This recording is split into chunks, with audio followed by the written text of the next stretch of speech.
Praise the Lord. ஆண்டவராகிய இயேசு கிறிஸ்துவின் நாமத்தினாலே இந்த 100 நாள் ஜெபத்தினுடைய 40வது நாள் உங்களை சந்திப்பதிலே மிகவும் மகிழ்ச்சி அடைகிறேன். ஆண்டவருடைய பிள்ளைகளே, நேரடியாக இன்றைக்கு ஆண்டவர் நம்மோடு பேசுகிற ஒரு வார்த்தைக்கு நேராய் நாம் கடந்து போகிறோம். சங்கீதத்திலே 144வது சங்கீதத்தினுடைய 1வது வசனத்தை நான் வாசிக்கிறேன். என் கைகளை போருக்கும் என் விரல்களை யுத்தத்திற்கும் படிப்பிக்கிற என் கன்மலையாகிய கர்த்தருக்கு ஸ்தோத்திரம். என் கைகளை போருக்கும் என் விரல்களை யுத்தத்திற்கும் படிப்பிக்கிற கன்மலையாகிய கர்த்தருக்கு ஸ்தோத்திரம். எனக்கு வேதத்திலே ரொம்ப பிடிச்ச ஒரு வசனம் இந்த வசனம். சங்கீதக்காரன் இந்த இடத்திலே ரொம்ப அழகாக எழுதுகிறார். என் கைகளை போருக்கும் என் விரல்களை யுத்தத்திற்கும் படிப்பிக்கிற ஒரு தேவன், நான் ஆராதிக்கிற ஒரு தேவன், எனக்கு இன்பமான ஒரு தேவன், என்னை நடத்துகிற தேவன் யார் அப்படின்னா, என்னை பழக்குவிக்கிற, எனக்கு கற்றுக் கொடுக்கிற ஒரு நல்ல தேவனாக இருக்கிறார். இன்றைக்கு ஆண்டவருடைய சமூகத்தை நான் நோக்கி பார்த்தபோது ஆண்டவர் என்னுடைய இருதயத்திலே வைத்த வார்த்தை, இன்னைக்கு உனக்கு தெரியாது, ஆனால் நாளைக்கு நீ அதிலே தேறினவன்.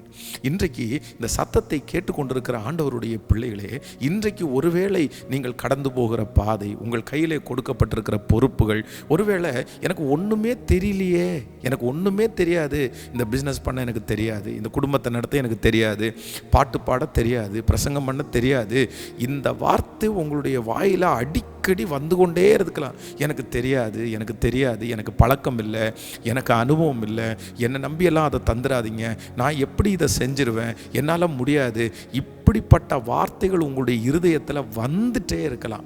ஆனால் ஆண்டவர் இன்றைக்கு கிருபையாய் வாக்கு கொடுக்கிறார். மகளே, மகனே, இன்னைக்கு உனக்கு தெரியாது, இன்னைக்கு உனக்கு பழக்கம் இல்லை, ஆனால் ஒரு நாள் நீங்கள் எந்த காரியம் தெரியாது என்று சொல்லுகிறீர்களோ, எந்த காரியம் என்னால் முடியாதுன்னு சொல்கிறீங்களோ, எந்த காரியம் பழக்கம் இல்லைன்னு சொல்கிறீங்களோ, அந்த காரியத்தில் ஆண்டவர் உங்களை தேறினவர்களாய், தி பெஸ்ட்டாக கர்த்தர் உங்களை நிறுத்த போகிறாரு. உங்கள் பிள்ளைகளை நிறுத்த போகிறாரு. ஒருவேளை நீங்கள் சிலர் பிள்ளைகளுக்காக நீங்கள் சொல்லலாம், ஐயோ என்னுடைய பிள்ளைக்கு தெரியவே இல்லை பாஸ்டர், என் பிள்ளை ரொம்ப பேத மாதிரி இருக்குது, என் பிள்ளைக்கு என்னைக்கு கற்றுக்கொள்ள போகிறான்னு தெரில, மனுஷனை குறித்து என்னைக்கு கற்றுக்கொள்ள போகிறான், சொந்தங்களை குறித்து என்ன கற்றுக்கொள்ள போகிறான், இந்த சூழ்நிலையில் எப்படி பேசணும், எப்படி நடக்கணும், என்னுடைய பிள்ளைக்கு ஒன்றுமே தெரியாது. ஆனால் ஆண்டவர் இன்றைக்கு கிருபையாய் வாக்கு கொடுக்கிறார். ஒரு நாள் அந்த பிள்ளையை தேறின பிள்ளையாய் ஆண்டவர் நிறுத்துவே என்று கர்த்தர் வாக்கு கொடுக்கிறார். எத்தனை பேர் ஆமோதிக்கிறீங்க? எஸ், உண்மைதானே. நிச்சயமாக ஆண்டவருடைய பிள்ளையை நீங்கள் சோர்ந்து போகாதீங்க. இன்றைக்கி சிலர் ரொம்ப வருத்தத்தோடு இந்த செய்தியை கேட்டுக்கொண்டிருக்கலாம். பாஸ்டர், இப்போ தான் என்னை ஸ்கூல்லேருந்து கூப்பிட்டு விட்டாங்க, இப்போ தான் அந்த மேனேஜர் என்னை கூப்பிட்டு சொல்கிறாரு, என்ன இப்படி வளர்த்துருக்குறீங்க, என்ன இப்படி பிள்ளை இருக்குது, ஒன்றுமே தெரியாமல் இருந்தால் என்ன பண்ணுறது, இந்த மாதிரி காரியங்களெல்லாம் உங்களுக்கு வந்து கொண்டே இருக்கலாம். நீங்கள் எவ்வளவும் கவலைப்படாதீங்க. தேறினவர்களாய் நிறுத்துகிற ஒரு தேவன் நமக்கு இருக்கிறார், நம்முடைய பிள்ளைகளோடு கூட இருக்கிறார். எத்தனை பேர் ஆமோதிக்கிறீர்கள்? ஆண்டவருடைய பிள்ளைகளே, இந்த வசனத்தை நான் தியானித்து கொண்டிருக்கும் போது ஒரு 3 காரியத்தை ஆண்டவர் எனக்கு ஞாபகப்படுத்தினார். அப்படின்னா, உங்களையும் என்னையும் தேறினவர்களாய் நிறுத்துகிறதற்கு ஆண்டவர் 3 காரியங்களை கர்த்தர் எதிர்பார்க்கிறார். வேதத்தில் 3 தலைவர்களோடு ஒப்பிட்டு அந்த காரியத்தை உங்களுக்கு சொல்லுகிறதற்கு வாஞ்சிக்கிறேன். முதலாவதாக வேதம் சொல்லுகிறது, வேதத்தில் எனக்கு ஒன்றுமே தெரியாது அப்படின்னு சொன்னவன் யார் அப்படின்னா, சொன்னவர் சாலமன் தன்னுடைய சின்ன வயதிலே ஒரு பெரிய பொறுப்பு கொடுக்கப்படுகிறது. ஐயோ, நான் சிறு பிள்ளையாக இருக்கிறேன், நான் போக்குவரத்துமாக இருக்கிறேன், எனக்கு ஒன்றுமே தெரியாது, இல்லை, எங்கள் அப்பா பெரிய ஆள், எங்கள் அப்பா பெரிய யுத்த வீரர், எங்கள் அப்பாவுக்கு எல்லாமே தெரியும், ஆனால் அவர் விட்டுட்டு போன அந்த இடத்துல நான் எப்படி செய்வேன், என்னால் செய்ய முடியாது, எனக்கு ஒன்றுமே தெரியாது. அப்படி நினைக்கிற அந்த மனுஷனுடைய வாழ்க்கையிலே அவன் செய்த முதல் காரியம் என்னண்டா, ஏசப்பாட்ட போய், ஆண்டவரே எனக்கு இந்த காரியத்தை செய்கிறதுக்கு எதுவுமே தெரியாது, எனக்கு ஞானத்தை தாங்க ஆண்டவரேன்னு கேட்டார். கேட்ட உடனே ஆண்டவர் சொல்லுகிறார், நீ கேட்ட ஞானத்தை மட்டுமல்ல, கேளாத ஐஸ்வர்யத்தையும் உனக்கு நான் தந்தேன். இன்றைக்கு முதலாவதாக ஆண்டவருடைய பிள்ளைகளே, உங்களுக்கு ஒன்றுமே தெரியாமல் இருக்கிறீங்களா? ஆண்டவர் உங்களுக்கு கற்றுக் கொடுக்கணும்னு நினைக்கிறீங்களா? நீங்கள் முதல்ல ஏசப்பாட்ட ஞானத்திற்காக நீங்கள் ஜெபம் பண்ணுங்க.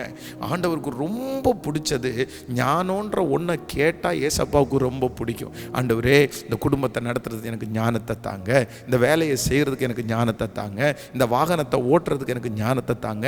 எந்தெந்த காரியத்தை குறிச்செல்லாம் நீங்கள் பழகணும்னு நினைக்கிறீங்களோ, எந்தெந்த காரியமெல்லாம் உங்களுக்கு தெரியாதுன்னு நினைக்கிறீங்களோ, நான் நம்புகிறேன் நீங்கள் ஏசப்பாட்ட ஞானத்தை கேட்டுட்டீங்கன்னு வச்சுக்கோங்களேன், உலகத்தில் எந்த ஞானியும் கற்றுக்கொள்ள முடியாததை, கற்றுக்கொள்ள முடியாத இயலாததை அவர் உங்களுக்கு கற்றுக் கொடுக்கறதுக்கு வல்லவராக இருக்கிறார்.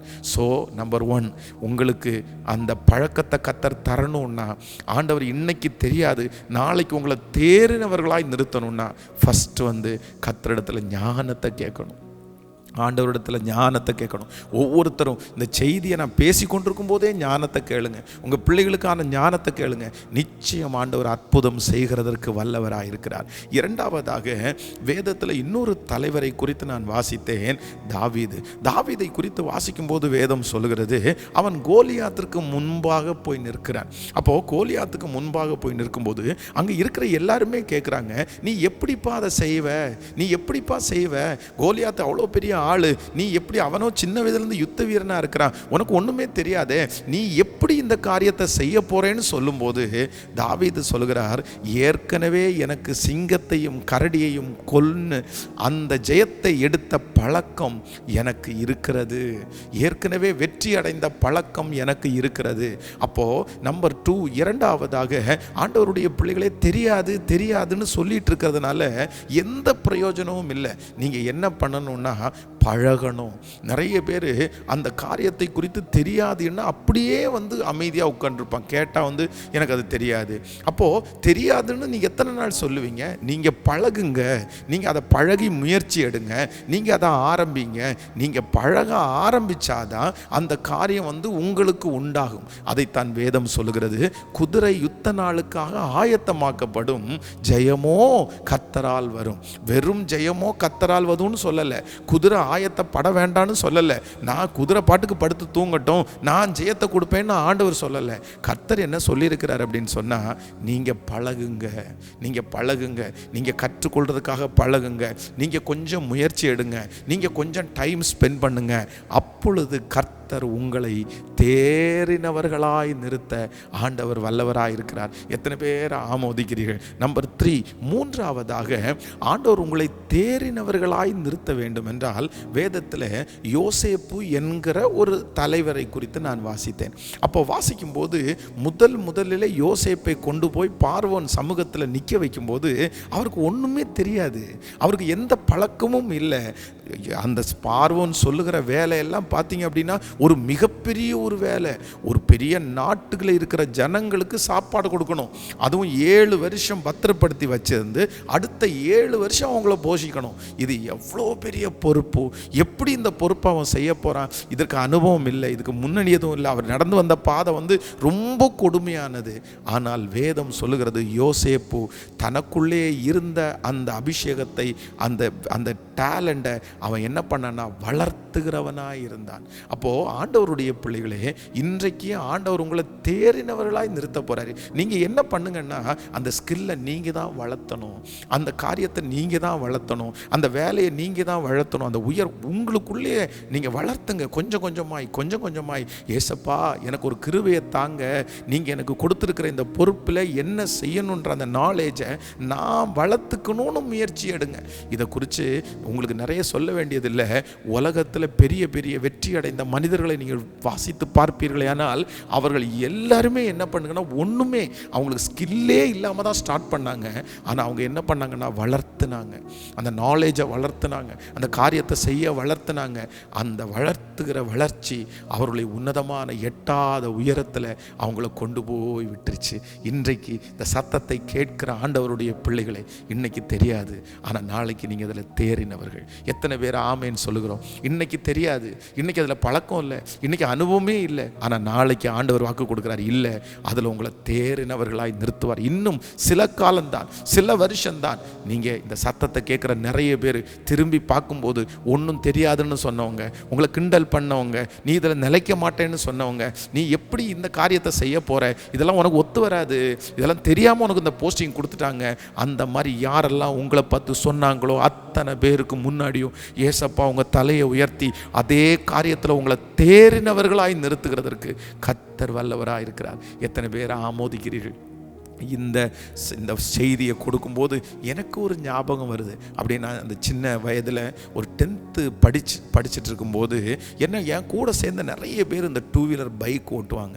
அப்போ எனக்கும் பைக்கு கொஞ்சம் அதுக்கு முன்னாடி ஓட்டியிருக்கிறேன், கொஞ்சம் நாலேஜ் இருக்குது, பழக்கம் இருக்குது. அப்போது யார்கிட்ட கேட்குறது அப்படின்னு சொல்லிட்டு என்னுடைய ரொம்ப நெருங்கிய ஒரு நண்பன், அவங்க வீட்டில் 2-3 வண்டி இருக்குது. அப்போ ஒரு நாள் அவன் வண்டி ஓட்டும்போது ஒரு 10 நிமிஷம் ஜஸ்ட் இந்த வண்டியை எடுத்துகிட்டு போட்டுமா அப்படின்னு கேட்ட உடனே அவன் அடுத்த வார்த்தை, அவன் நியாயமாக தான் சொன்னான். அவன் அடுத்த வார்த்தை என்ன சொன்னான் அப்படின்னு சொன்னால், டே நீ கொண்டு போனால் கீழே விட்டுருவேன், நீ உடஞ்சி போச்சுன்னா நான் என்ன பண்ணுறது, கண்டிப்பாக நான் தரமாட்டேன்.